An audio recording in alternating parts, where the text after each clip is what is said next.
They whispered to the unborn, and the unborn whispered back. You were never meant to hear this, but now that you have, nothing in you will stay the same. Let that sit with you. They tell you history is made of wars, kings, and empires, but that's a lie. Real history, the dark marrow of it, lives in whispers, in places scrubbed from maps, in names spoken only when the wind carries something else with it. One of those names is Carroway, and this is not a story, this is a wound. In the year 1842, at the edge of a place forgotten even by the dead, 3 sisters lived in a house that leaned to the left, not as a defect, but as a gesture, as if the house itself bent low to hear what the earth was still trying to say. Their names were Unyunish, Ha, and Mabeth, no last names, none needed. They were midwives, but not in the way you're thinking. They didn't just pull life into this world, they dragged it across a threshold, one most of us will never see until our final breath, and even then, not like this. Locals called them witches in hushed tones, but not out of hatred, out of fear, out of need. Because when a mother bled dry, or a baby came out facing backward, it wasn't the preacher they called, it wasn't the doctor, it was the Carroway Sisters.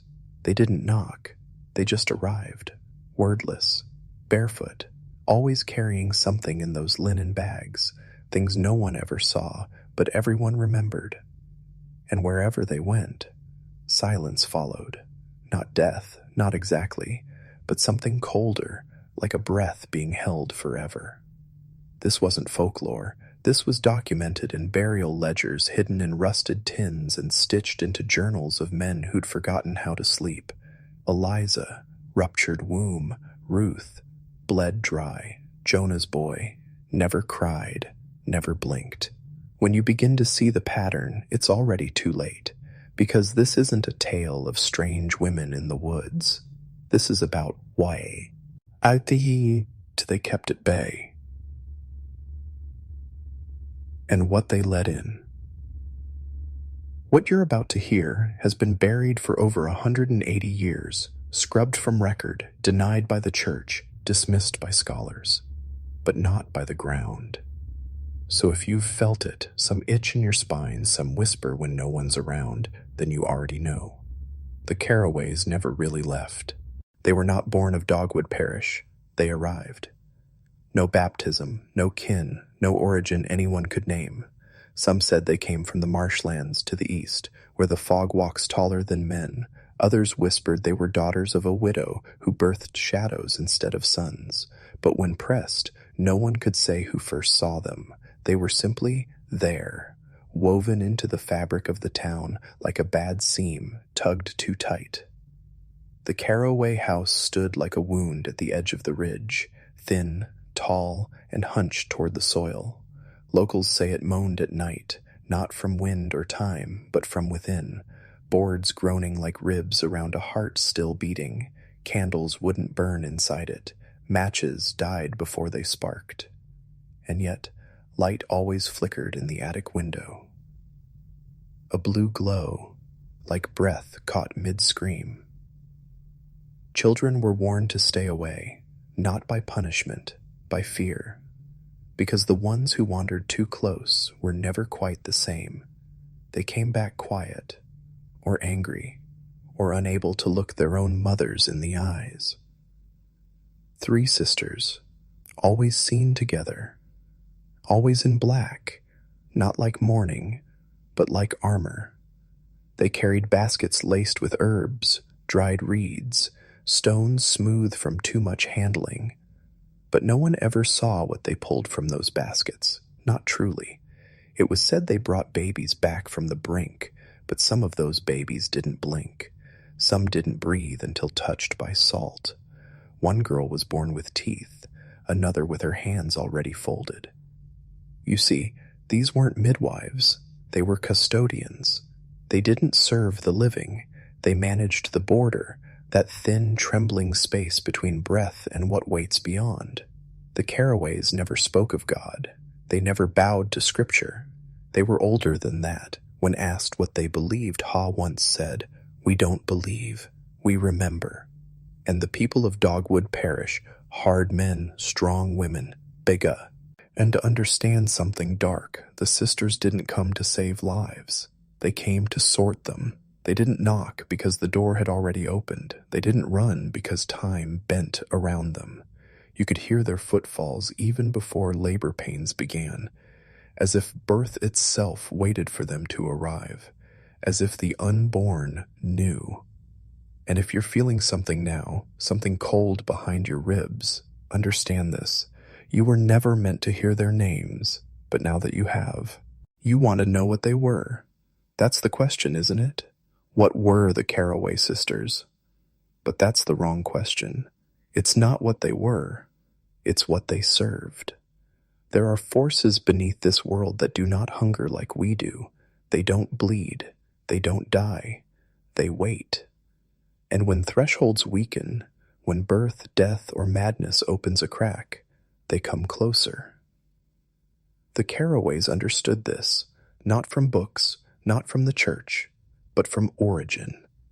See, every culture on earth has its midwives, not just of life, but of passage. The ones who sit with the dying, the ones who carry a mother into pain and bring something else back with her. The line between blood and spirit is thin, and those who walk it too often begin to see things no man should. The sisters lived in that line. But by the winter of 1843, something had shifted. The town began to speak in riddles. They'd wake with soil in their beds, thorn-wrapped feathers under their pillows. Mirrors started warping faces. One woman claimed her reflection didn't blink when she did. Children began to talk to empty corners. One baby was born laughing. Another arrived with no heartbeat, until Eunice whispered something into its mouth. That child never cried, never once. The preacher, who once welcomed the sisters in hushed gratitude, changed. He began locking the chapel doors. He covered the crucifix with linen and refused to speak the Carroway name. When asked why, he said, "God turns his face when they pass, but here's what he didn't tell them." He found something under the chapel floor, a bundle of reeds, bone, and umbilical cord tied with human hair, a sigil carved into it, not of this world. He burned it. That night, the bell tower collapsed. No wind, no storm, just the sound of something tearing. After that, prayers didn't work.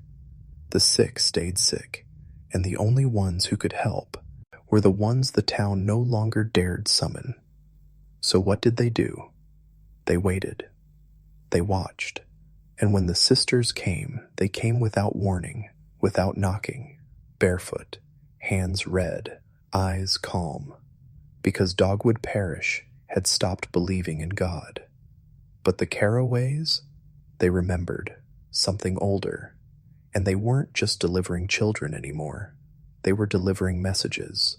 Understand this now, because after this point, there's no turning back. The Carroways didn't come to heal Dogwood Parish.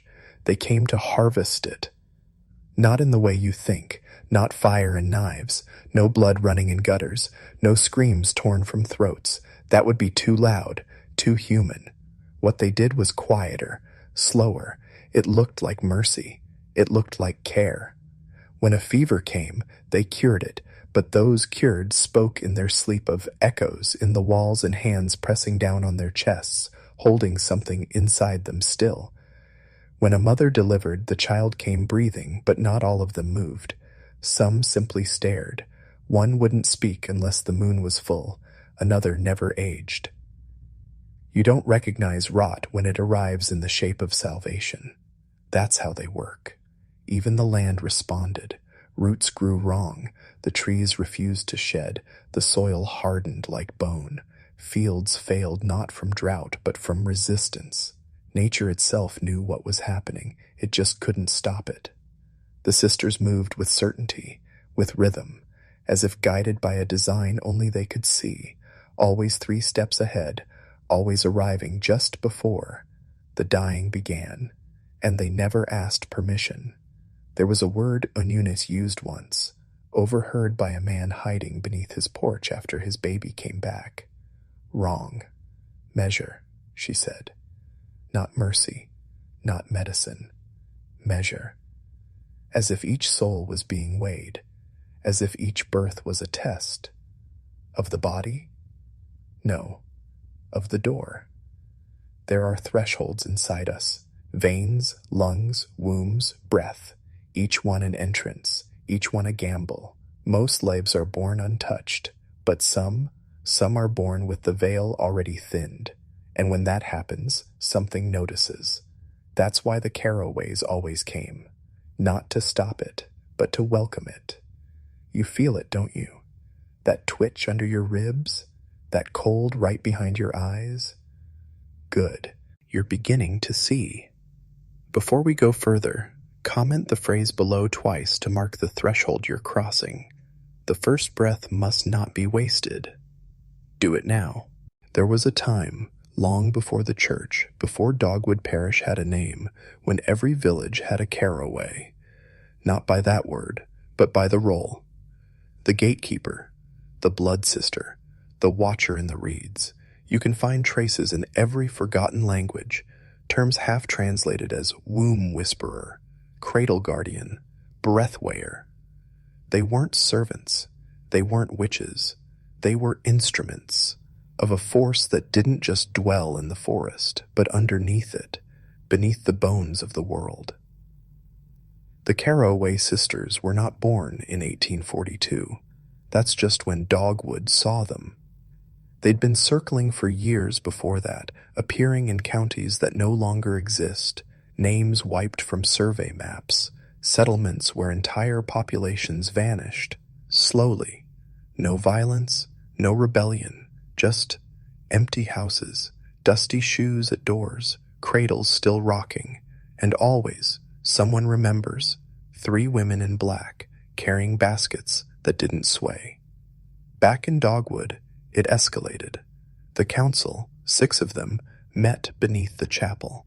Men who didn't scare easy, a preacher, a tanner, a widow who had buried 3 sons. They compared notes, whispered timelines, laid out all the strange births, the mothers who never healed, the sounds in the soil. And every path led back to one name, Carroway. They didn't speak of exorcism, no holy water. They weren't that naive. These weren't demons in the biblical sense. They were older. The plan was simple. 1 man per sister, a gift in hand. Speak softly, find the truth, extract it. Only 2 came back. Joel Minton, the one sent to Mebeth, was never found, but his boots were discovered on the porch, upright and dry despite 3 nights of rain. His satchel of lamb's wool and elderflower sat untouched beside the creek. No tracks, no struggle, just absence. One widow said she heard singing that night. Not melody, not mourning, more like weaving, a pate. Aran made of sound, threaded into the marrow of the air. And after that night, something shifted. The town stopped touching each other. Couples slept apart. Pregnancies dropped. Laughter vanished. It wasn't fear. It was caution, like something in the blood had learned not to invite the wind too close. But by then it was already inside them. And the sisters? They had measured everything. It's the word that keeps surfacing, beneath breath, inside dreams, along the grain of warped wood and infant skin. Not sewing, not mending, stitching, like something piecing a shape together, thread by thread, bone by bone. The Carroways didn't just arrive in Dogwood Parish, they stitched it into place, wove it tighter to something beneath, something older than time, older than names. That's why they never hurried. That's why the house never rotted. That's why the animals paused when they passed. You stitch something when it's coming apart, or when you're making it ready. Ask yourself, ready for what? The answer came one frost-hung morning. A child, Elise, the mute girl who'd been struck silent by lightning, delivered twins under their care. No doctor, no pain, no screams, just humming, low, strange, harmonic. It didn't come from the sisters' throats, it came from everywhere. She said she couldn't see them, only light, white, blinding. The babies were born with their eyes already open. One laughed, the other smiled. Neither blinked for days. You know what blinking is, right? It's a defense, a boundary, a veil. Those children never developed reflexes. They didn't flinch, didn't shy from fire or blade. The preacher refused to christen them, called them unfinished. Their mother disappeared 3 weeks later. Her house was found spotless, bed still warm, table still set. Her bonnet was hanging on the door like she'd just gone out for a walk. But her twins? They were still in the cradle, smiling. They didn't cry when fed. They didn't fuss when wet. They watched. And the Carroways returned, just once, to bring them new blankets, stitched with symbols the town seamstress swore she'd seen before in a dream she had while miscarrying. That's when the women of Dogwood began sleeping with iron in their beds. That's when the preacher nailed salt to the apple doors. That's when the town midwife fled without saying goodbye, because deep down they all knew the Carroways weren't here to help life begin. They were here to see what crossed through it, and with each birth, each breath, each stitch, they were making something that wasn't supposed to be possible, and no one, not the preacher, not the doctor, not even God, could stop it. The veil between worlds does not tear easily, but in Dogwood Parish, it was unraveling, quietly, methodically, like a seam being picked from the inside. You could see it in the animals first. The cows birthed calves with no eyes. Chickens laid eggs filled with clear fluid and thin hair. Dogs barked not at sounds, but at corners, attics, wombs. The livestock began avoiding the ridge entirely. Horses refused to face it. Birds flew wide circles around the Carroway house, even in dead winter, when they should have dropped from the sky in hunger. Then came the babies.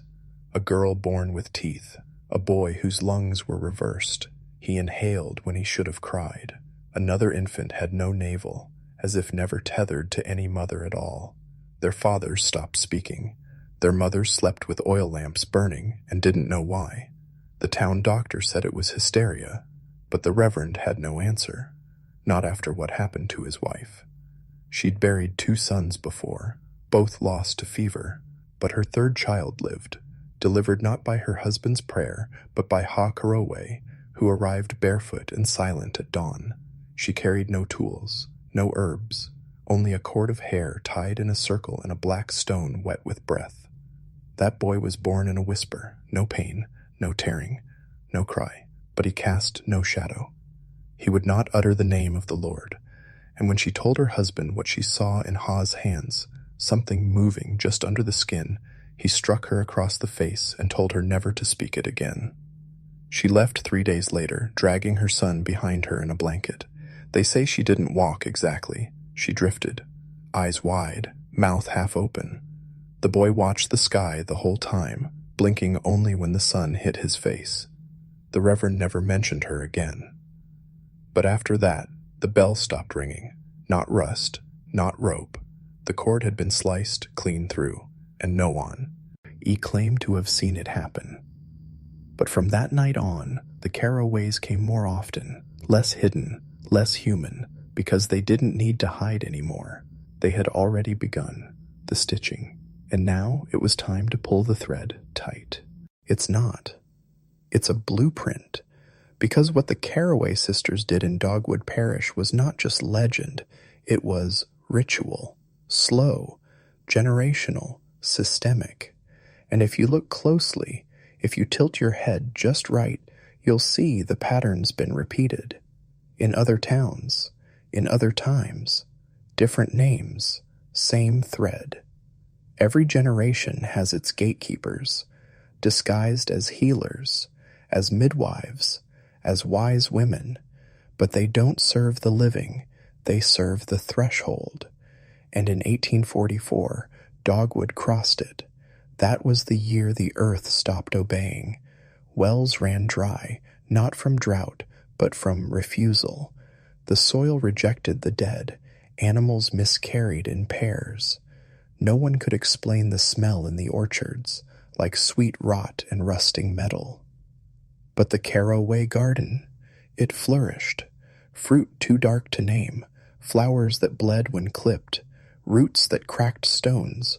Children drawn to its scent would come back fevered or marked. One boy returned with blisters in the shape of fingerprints. Another coughed up a tooth that wasn't his. Still the sisters kept walking, always in threes, always in rhythm, like dancers moving to a drum no one else could hear.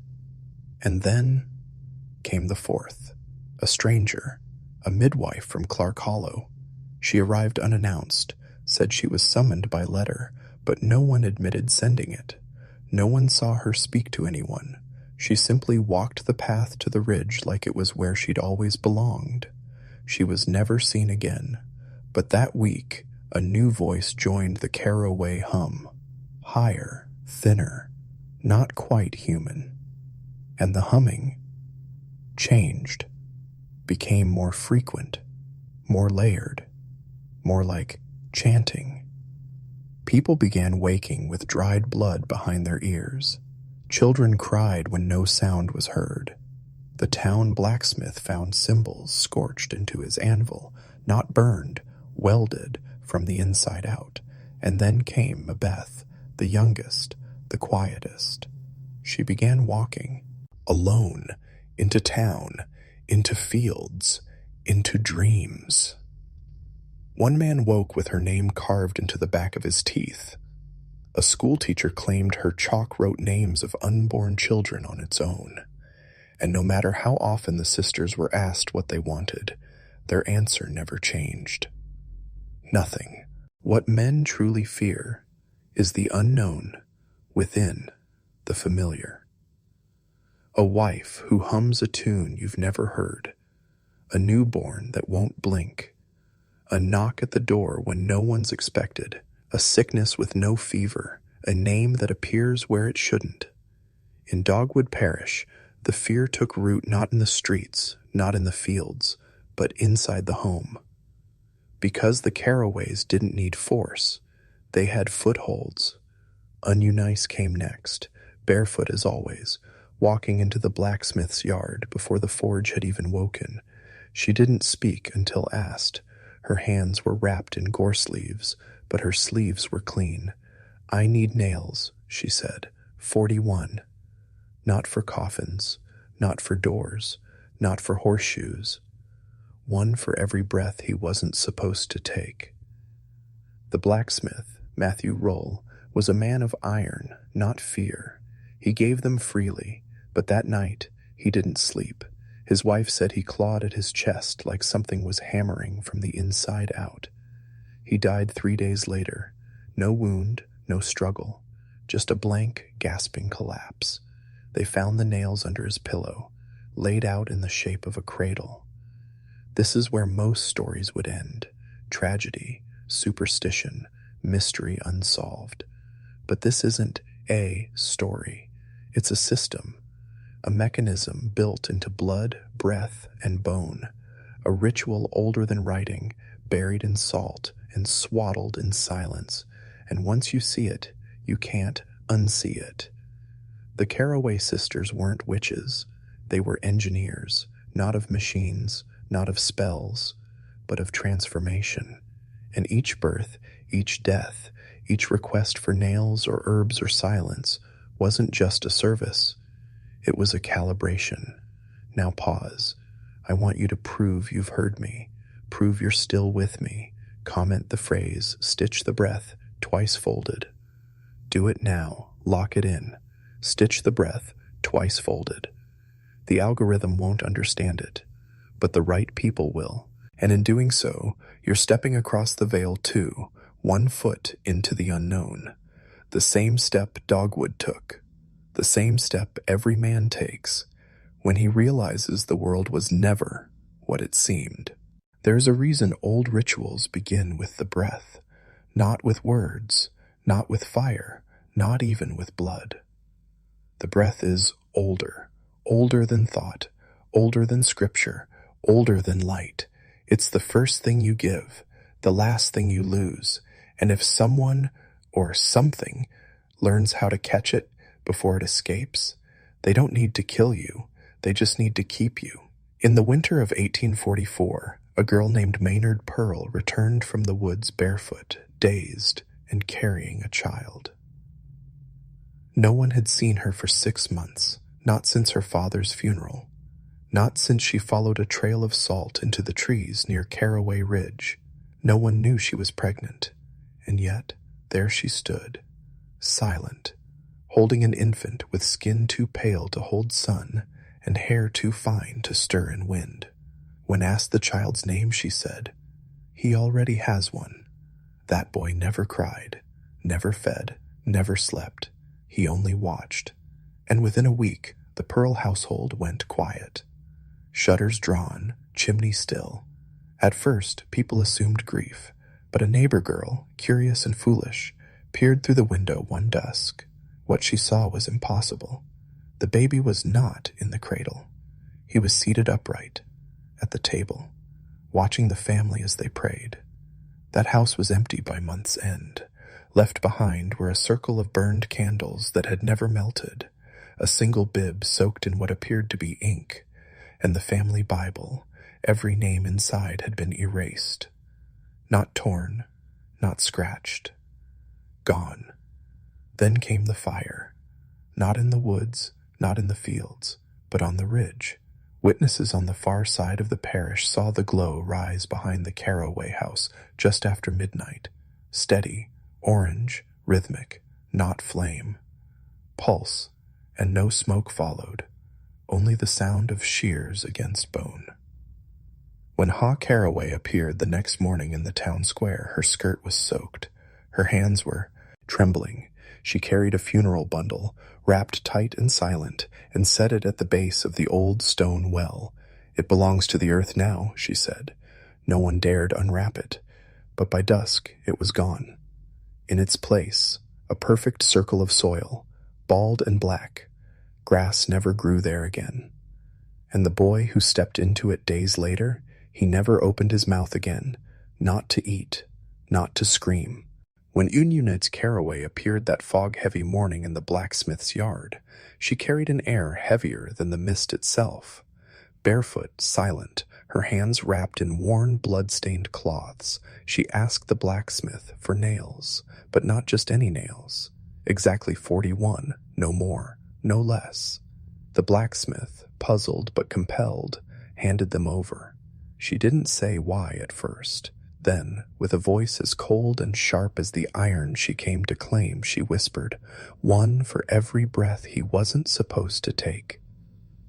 The blacksmith never spoke about the encounter, but that night he woke screaming, clawing desperately at his chest, as if something inside was beating against his ribs, trapped and hungry. 3 days later, he died. No wounds, no illness, only the terror of what he had witnessed. The nails were found beneath his pillow the next morning, arranged in a crude cradle shape, as if to mock the life that had been stifled. This wasn't just a transaction. It was a warning, a debt collected in silence and iron. The sisters weren't healers, they were gatekeepers. Midwives not only to birth but to the shadows lurking beyond the veil. Eunice had come not to save, but to reclaim what was owed. A toll exacted in breaths stolen and lives bent to their design. Weeks later, on the outskirts of Wethersfield, a quiet girl named Maynard Pearl gave birth to a child no one had expected. She had vanished months before, wandering the woods near Carroway Ridge after her father's funeral. Now, barefoot and dazed, she returned carrying an infant whose skin was too pale, whose hair caught the wind too lightly. She couldn't recall the birth itself, only a breath not her own filling the room. When asked the child's name, she answered with chilling certainty, "He already has one." The infant never cried, never nursed, only watched. an observer with empty eyes. Within days, the Pearl House, hold fell silent, curtains drawn tight, chimney cold. A neighbor claimed the baby was seen sitting upright at the prayer table, its gaze heavy and unblinking. No one dared enter the house after that. By month's end, it was abandoned, swallowed by shadows and silence. These were not coincidences. They were the unraveling of a deeper, more sinister truth. The Carroway Sisters weren't simply midwives. They were architects of fate, weaving destinies bound in silence, nails and shadows. Each birth under their watch was a thread pulled taut, a tether between the living and something far darker waiting beyond the threshold. The air grew heavier as the seasons twisted toward winter, the creeping dread thickening like a shroud over Dogwood Parish. Eunice Carroway emerged one fog-choked morning, walking barefoot into the blacksmith's yard long before dawn, her presence as silent and unyielding as the grave itself. Her hands were wrapped in coarse gorse bark, sleeves clean despite the dark stains that seemed to drip from the very soil around her. She spoke only once, a quiet demand that sent shivers through the blacksmith's bones. Nails? 41. Not horseshoe nails, not the simple tacks used in coffins, but a very particular number and kind, sharp and unyielding. When he asked why, her eyes, hollow yet burning with an ancient weight, fixed on his own, and she whispered, "One for every breath he wasn't supposed to take." The blacksmith didn't sleep that night. His wife later confessed he woke screaming, clawing at his chest as if something hammered relentlessly inside his ribs. 3 days later, he was dead. No wounds, no illness, just silence that smothered his breath and left a stillness deeper than any grave. Beneath his pillow, those 41 nails lay arranged meticulously, shaped like a cradle. The local doctor shrugged it off as grief. The reverend called it judgment. But those who understood the Carroway Sisters, who remembered the weight behind Eunice's silence, knew better. She hadn't come seeking aid. She had come to reclaim what was owed. Days later, on the outskirts of Wethersfield, a birth whispered through the shadows, unseen but undeniable. The mother, a quiet girl named Maynard Pearl, had vanished from the town rolls months before. Rumors swirled that grief and darkness had drawn her deep into the woods near the Carroway Ridge after her father's funeral. She returned barefoot, dazed, cradling a swaddled infant with skin pale as moonlight, hair so fine it seemed woven from mist. When asked about the birth, she could remember nothing, only the sound of breathing that wasn't hers. When pressed for a name, her lips parted just once. He already has one. No child so lifeless yet so present had ever been seen before. The infant never cried, never nursed, only watched with eyes like distant stars. Within a week, the Pearl household went silent. Curtains drawn tight, hearth cold, the kind of silence that smothers even hope. A neighbor swore she saw the infant no longer in its cradle, but seated upright at the family table, staring as the family prayed. After that, no one dared step inside. By the month's end, the house stood empty, abandoned to shadow and dust. The Carroway Sisters, it seemed, were no mere midwives. They were gatekeepers, harbingers, and something far darker, custodians of a twisted covenant between birth and death, light and shadow, the seen and the unspeakable unseen. As the cold months crept in, whispers spread through Dogwood Parish like a creeping frost. The air seemed to hold its breath, and even the old oaks shivered beneath their skeletal branches. The Carroway Sisters moved with a grim purpose, their dark eyes reflecting secrets too heavy for words. Eunice, now joined by Lavinia and the youngest, Marin, convened one night beneath the blood-red moon, their voices low and taut with ancient resolve. "We cannot let the balance falter," Eunice said, her voice like dry leaves scraping stone. "The child is the thread that weaves the veil. Without it, The dark will seep through, drowning all. Lavinia nodded, her fingers tracing patterns in the dirt, symbols no one outside the ridge dared speak aloud. The parish is restless. The dead stir beneath the earth, and the living tremble on the edge of madness. Marin's eyes, wild yet unwavering, held a fire that belied her youth. What must we do to keep the shadows at bay? Ununika's gaze hardened. Sacrifice, protection, vigilance. The child must be kept safe, or the curse will consume us all. Meanwhile, in the village below, the old Reverend Tillinghast grew desperate. His prayers were swallowed by the night, his sermons met with vacant stares and cold silence. He sought out the Carroways, but the sisters answered only in riddles and warnings. There are forces older than God's word, Lavinia warned him once, voice thick with ancient sorrow. Some doors, once opened, cannot be closed. The Reverend's faith wavered, but he clung to it like a lifeline. As winter's grip tightened, strange occurrences multiplied. Livestock found dead without bite or claw, strange lights flickering in the woods, and an unshakable feeling that something watched from just beyond sight. And through it all, the child grew, silent, still, a fragile vessel of the darkness and the light, its fate entwined with Dogwood Parish in ways no one dared to speak aloud. The first snowfall blanketed Dogwood Parish in an eerie silence, muffling footsteps and swallowing the vibrant colors of autumn. The world felt suspended, as if nature itself hesitated to breathe. Inside the Carroway cabin, the sisters gathered around a small fire, the flickering flames casting long shadows that danced against the walls like restless spirits. Ununice stared intently at the child, swaddled in ragged cloth, eyes closed but somehow aware. "The time draws near," she murmured. "The darkness stirs deeper, clawing at the edges of the veil."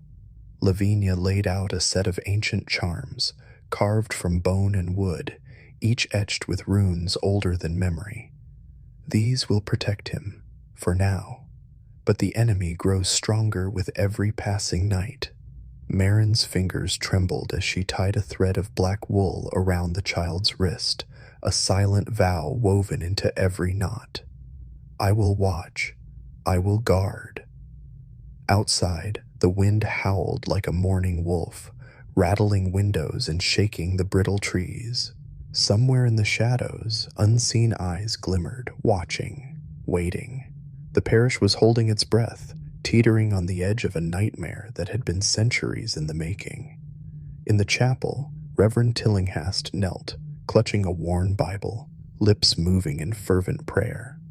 "Grant us strength, deliver us from darkness." But the silence answered back, empty and cold. That night, the church bell tolled, not once but 12 times, its sound hollow and distorted, reverberating through the frozen air like a death knell. The townsfolk, long since accustomed to its silence, stopped their whispered prayers and froze mid-breath.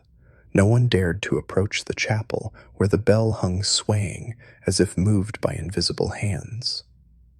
Inside the Carroway house, a sinister ritual unfolded. The sisters moved in eerie synchronization, their voices low and unyielding as they chanted words no tongue had spoken in centuries.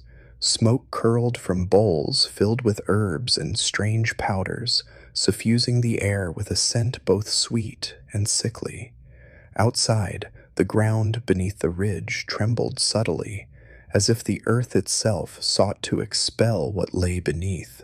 A faint humming rose, deep, primordial, a sound that tugged at the bones and threatened to unravel reason itself. In the village, a young mother named Abigail clutched her newborn tightly, eyes wide with terror. The child's skin shimmered with an unnatural pallor and his cries were strangled. Unnatural.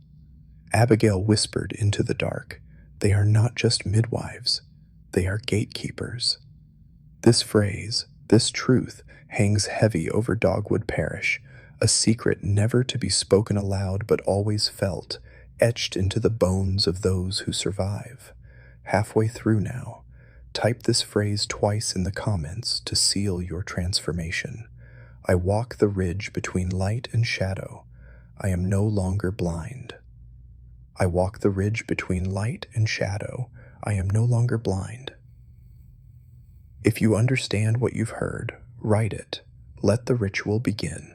By winter's cruel hand, Dogwood Parish was no longer a town. It was a ghost clinging to the edges of a nightmare. Streets cracked like shattered bones beneath frost that never melted, and the few remaining souls moved like shadows within shadows. The Carroway house loomed above them, a dark citadel breathing ancient malice into the night.